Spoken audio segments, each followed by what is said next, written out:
अस्सलाम वालेकुम बेटा, आज हमारा चैप्टर नंबर 6 में टॉपिक है कंटिन्यूटी इक्वेशन या equation of continuity. Continuity equation क्या है, फ़िलहाल इसकी डेफिनेशन बाद में करा दूंगा। फ़िलहाल डिराइवेशन करता हूँ तो आपको ख़ुद ब खुद समझ आती जाएगी बेटा। सपोज़ मेरे पास एक पाइप है, ये मैंने बेटा पाइप लिया हुआ है और टेढ़ा वेढ़ा भी ले लिया मैंने, कहीं मोटा कहीं पतला भी ले लिया, ताकि मुख्तलिफ़ चीज़ें आ सकें और आप मुख्तलिफ़ चीज़ों को सीख सको। इसमें पानी जा रहा है लेकिन मैं दो सेक्शन ले रहा हूँ, एक सेक्शन 1 और एक सेक्शन 2, और इसके दरमियान जो पानी या फ्लूइड फ़्लो कर रहा है उसको डिस्कस करना चाह रहा हूँ। सपोज़ बेटा ये इसके स्ट्रीम लाइन्स हैं, क्योंकि मैंने कहा था आप लोगों को कि हमारे कोर्स में जो इन्वॉल्व है वो है लैमिनर फ़्लो, तो ये लैमिनर फ़्लो है बेटा। इसके यहाँ भी पानी है लेकिन उसको मैं डिस्कस नहीं कर रहा, इधर भी पानी है लेकिन उसको मैं डिस्कस नहीं कर रहा। सिर्फ 1 और 2 के दरमियान पानी को या फ्लूइड को मैं अंडर कंसिडरेशन रख कर इसको डिस्कस करूँगा। फॉर योर काइंड इन्फॉर्मेशन, जिस वॉल्यूम को हम स्टडी करते हैं यहाँ से यहाँ तक पानी का, उसको हम आमतौर पर इंजीनियरिंग ज़ुबान में कंट्रोल वॉल्यूम कहते हैं, लेकिन खैर ये वर्ड आपकी किताब में नहीं है।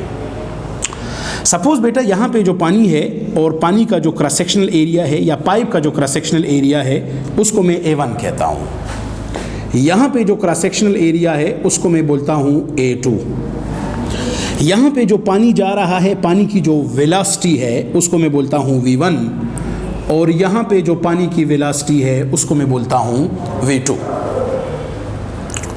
अब पानी फ्लो कर रहा है, मैं अपनी मर्ज़ी से थोड़ा सा टाइम लेता हूँ डेल्टा टी, मैं एक शॉर्ट टाइम ले लेता हूँ डेल्टा टी, यानी 1 सेकेंड या नैनो सेकेंड जितना भी ले लेता हूँ। तो इस 1 सेकेंड में यहाँ से ये पानी चूँकि रेस्ट में नहीं है, मूव कर रहा है, थोड़ा सा आगे चला जाएगा।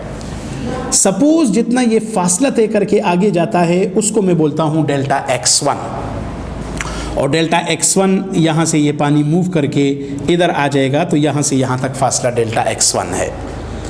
जब ये पानी इधर चला जाएगा तो यहाँ से मज़ीद पानी इसमें इंटर हो जाएगा। वो पानी जो इंटर होगा वो इसी फासले, ये डेल्टा x1 के दरमियान जितना फासला है पाइप के अंदर, इसमें जितना पानी होगा वो पानी होगा जो डेल्टा t टाइम में अंदर चला गया है। जब यहाँ से पानी आएगा तो ये पानी आगे चला जाएगा, यानी ये पानी जिसको हम स्टडी कर रहे हैं सेक्शन 2 के दरमियान, यहाँ से पानी बाहर निकल जाएगा।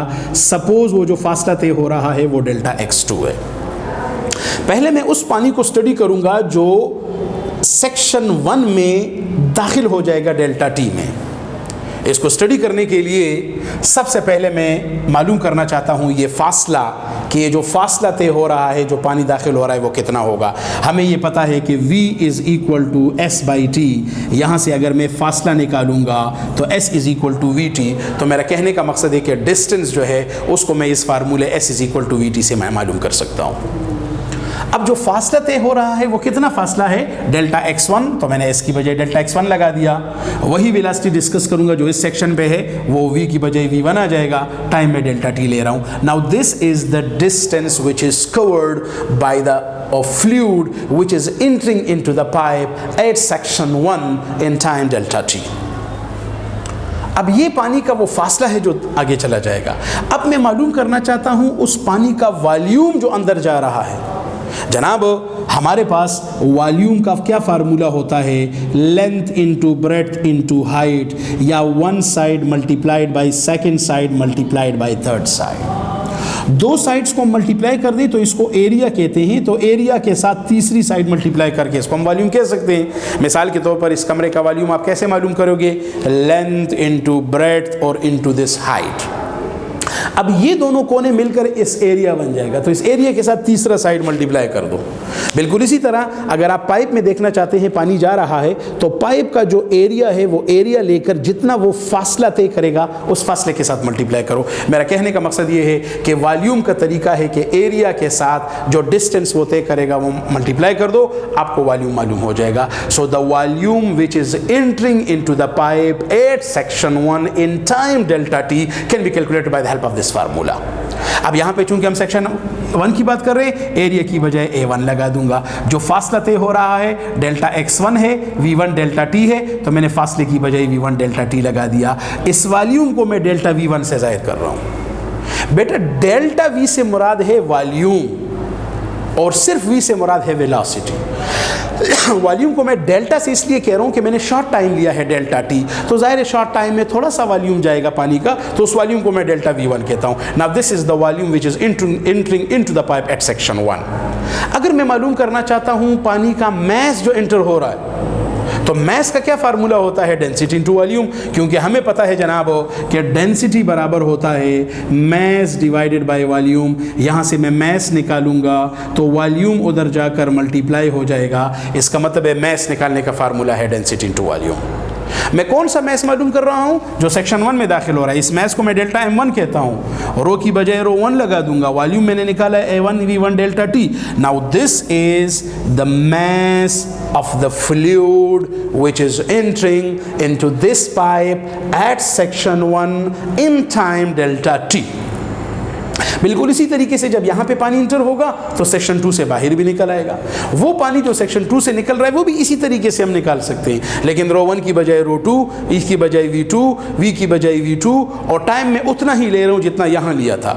जितने टाइम में दाखिल होगा उतने ही टाइम में जो निकल रहा है मैं, तो डेल्टा टी के लिए 1 2 हम नहीं लगाएंगे। Now this is the mass of the fluid which is entering into the pipe and the mass of the fluid which is leaving the pipe at section 2।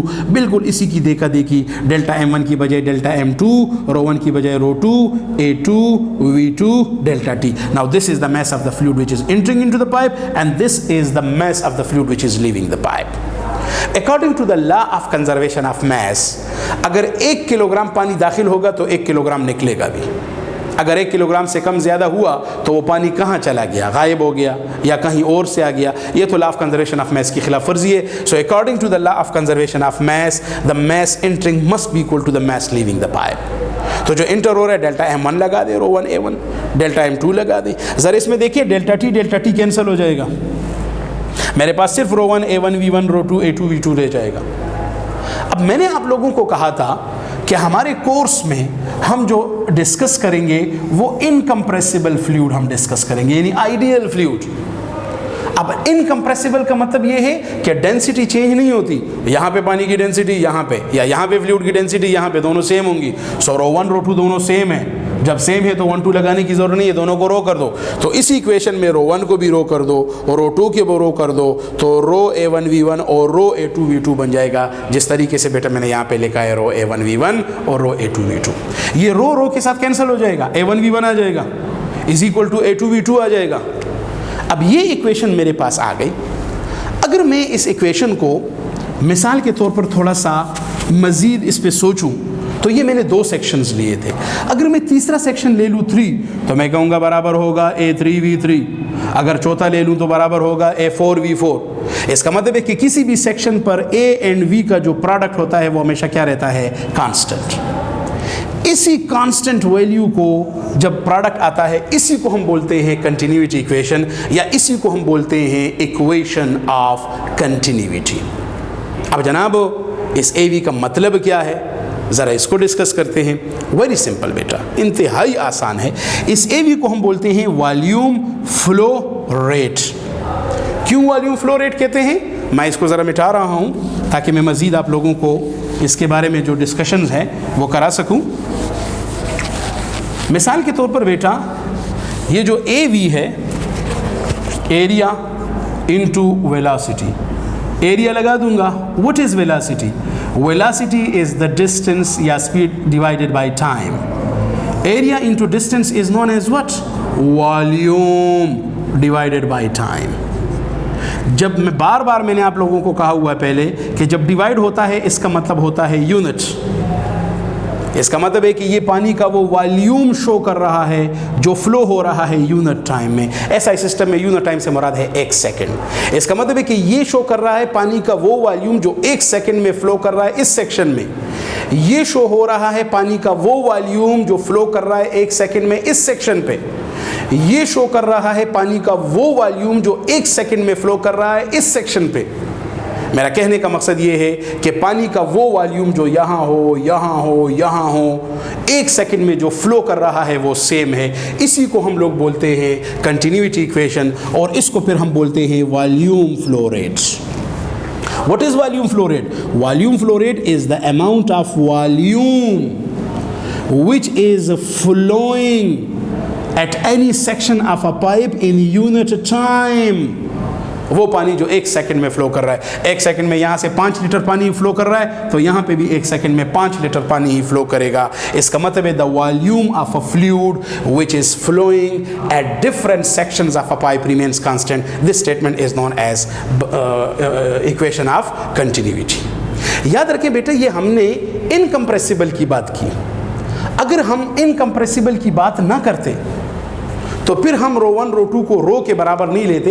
फिर ये इक्वेशन इस तरह होती कि rho 1 A1 V1 is equal to rho 2 A2 V2, इसी तरीके से 3 वगैरह. फिर हम इसको इस तरह लिखते हैं कि रो AV रिमेन्स कांस्टेंट. इसको भी बर्नौली थ्योरम कहते हैं. इस रो AV को फिर हम बोलते हैं mess flow rate.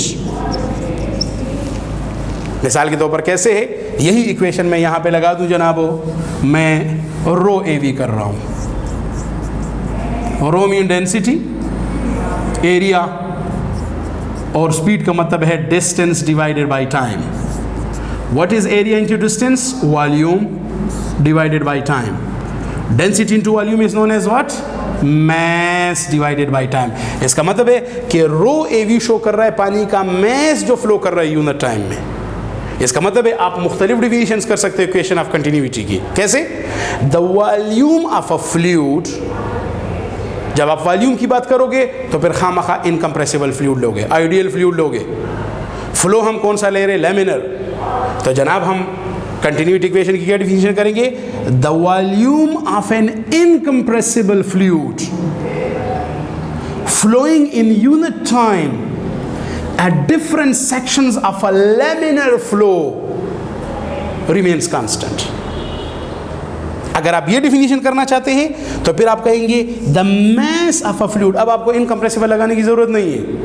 The mass of a fluid which is flowing in unit time at different sections of a pipe in laminar flow remains constant. आपके पास 2 डिफिनीशंस आ गई. बजाय इसके कि आप मैस का लफ्ज़ लगाते हो, वॉल्यूम का लफ्ज़ लगाते हो, जनरली आप कह दो the amount of a fluid, fluid की मिक़दार, या द क्वांटिटी ऑफ फ्लूइड. इसमें वॉल्यूम हो, ये दोनों आ गई. इसी वजह से इक्वेशन ऑफ कंटिन्यूटी की मैंने डिफिनीशन की है the amount of a fluid. अब अमाउंट में मिक़दार आ गई तो वो मिक़दार आप वॉल्यूम में भी ले सकते हो, मैस में भी ले सकते हो. वॉल्यूम कहोगे तो फिर इनकम्प्रेसिबल कहना बहुत ज़रूरी है, मैस कहोगे तो फिर कहना ज़रूरी नहीं है. तो जनरली मैं डिफिनीशन करूंगा the amount of a fluid flowing in unit time at any sections of a laminar flow remains constant. इसको जनाब हम बोलते हैं इक्वेशन ऑफ. इसको इक्वेशन ऑफ कंटिन्यूटी इसलिए कहते हैं कि इक्वेशन कंटिन्यूसली, कंटिन्यूअली आप हर जगह पर यूज़ कर सकते हो. इस वजह से इसको इक्वेशन ऑफ कंटिन्यूटी कहते हैं. हमारे कोर्स में चूंकि हम इनकम्प्रेसिबल फ्लूइड्स पढ़ेंगे, आइडियल फ्लूइड्स पढ़ेंगे, इस वजह से हम अपने कोर्स में कहेंगे कि AV रिमेन्स कांस्टेंट, यानी वॉल्यूम की हम बात करेंगे. अब यहाँ पे मैं थोड़ा सा डिस्कशन करना चाहता हूँ जनाब. अगर आप मिसाल के तौर पर पाइप ले लेते हो और पाइप इस तरह ले लेते हो कि यहाँ पे पाइप मोटा है और फिर जाकर थोड़ा सा पतला हो जाता है, तो यहाँ पे एरिया ज़्यादा है, यहाँ पे एरिया कम है. याद रखिए जब मैं कहता हूँ AV रिमेन्स कांस्टेंट तो इसका मतलब ये हुआ कि A उधर ले जाऊँगा तो डिवाइड हो जाएगा. कांस्टेंट इक्वल को ख़त्म करके प्रोपोर्शनलिटी. इसका मतलब है कि एरिया और V में इन्वर्स रिलेशन है. जहाँ एरिया ज़्यादा होगा वेलोसिटी कम होगी, एरिया कम होगा वेलोसिटी ज़्यादा होगी. मिसाल के तौर पर यहाँ पे पानी की वेलोसिटी कम है, यहाँ पे पानी की वेलोसिटी ज़्यादा हो जाएगी क्योंकि एरिया कम है. यहाँ पे A इंटू V यानी A और V का प्रोडक्ट और यहाँ पे सेम होना चाहिए. जब यहाँ एरिया ज़्यादा है तो V कम होगा, यहाँ एरिया कम है तो V ज़्यादा. मेरा कहने का मकसद है V और A में इन्वर्स रिलेशनशिप होगा. मिसाल के तौर पर आपके पास एक पाइप है और उस पाइप में पानी आ रहा है. आप गार्डन में पौधों को पानी दे रहे हो, तो मैं क्या कर लेता हूँ कि मैं इस पाइप के सिरे को इस तरह कर देता हूँ. इस तरह करने का मतलब है मैंने एरिया कम कर दिया. तो एरिया कम होने से वेलोसिटी ज़्यादा हो जाएगी, पानी दूर दूर तक जाएगा. तो हम जो इस तरह करते हैं पानी दूर दूर जाता है, वो इसी इक्वेशन के मुताबिक है जिसको हम बोलते हैं इक्वेशन ऑफ कंटिन्यूटी. इसी तरीके से आपने अक्सर देखा होगा, मिसाल के तौर पर ये पाइप है, इस पाइप में एक मिसाल के तौर पर एक नलका होगा और वो नलका जो होता है उस नलके का ये जो सिरा होता है वो थोड़ा सा पतला होता है, कम, उसका एरिया कम होता है. उसकी रीज़न ये होती है कि जब एरिया कम होगा तो यहाँ पे वेलोसिटी ज़्यादा हो जाएगी. तो नीचे अगर आप हाथ धो रहे हैं, हाथ पे साबुन है या बर्तन वगैरह हैं, उन पे गंद है, तो कुछ आप थोड़ा सा गंद को हटाने की कोशिश करेंगे और थोड़ा बहुत पानी की वेलोसिटी ज़्यादा होने से वो भी ख़त्म हो जाएगी। अगर आम तौर पर नलकों में इस तरह नहीं होता, तो आपने नलकों में एक और चीज़ भी देखी होगी, वो इस तरह नलका होते हैं तो उसके दरमियान इस तरीके से एक सफ़ेद किस्म का रिंग भी होता है। इस रिंग की रीज़न भी यही है, एरिया हम कम कर लेते हैं, वेलोसिटी ज़्यादा होता है, वेलोसिटी ज़्यादा होने से पानी तेज़ी से आएगा, तो गंद हटाने में, हाथ को साफ करने में आपकी मदद करेगा। ये सारी की सारी चीज़ें जो है बेटा, ये इक्वेशन ऑफ कंटिन्यूटी की बदौलत है। So what is equation of continuity? The amount of a fluid which is flowing in unit time at different sections of a laminar flow remains constant. This statement is known as equation of continuity. Generally हम इस तरह भी कह सकते हैं कि the product of the area and the velocity of an ideal fluid flowing at different sections of a laminar flow remains constant. आप इस तरह भी कह सकते हैं, the product of A और V भी कर सकते हैं, the amount of a fluid भी कर सकते हैं। तो जनाब ये मेरे पास थी equation of continuity। इस इक्वेशन ऑफ कंटिन्यूटी में दो चीज़ें आ गई। एक आ गया वॉल्यूम फ्लो रेट जो कि A इंटू वी के बराबर है, दूसरा है मैस फ्लो रेट जो कि रो ए वी के बराबर है। तो जनाब कोई बंदा पूछता है what is volume flow rate? The volume of a fluid which is flowing at any section in unit time is called volume flow rate, जो कि ए वी के बराबर होता है। और ये मैस शो करता है, so it is the mass of a fluid which is flowing in unit time at any section is known as mass flow rate. तो दो रेट्स आ गए, वॉल्यूम फ्लो रेट और मैस फ्लो रेट। वैसे बेटा इसकी यूनिट क्या होगी वॉल्यूम फ्लो रेट की? इसकी यूनिट होगी वॉल्यूम की unit metre cube divide by second.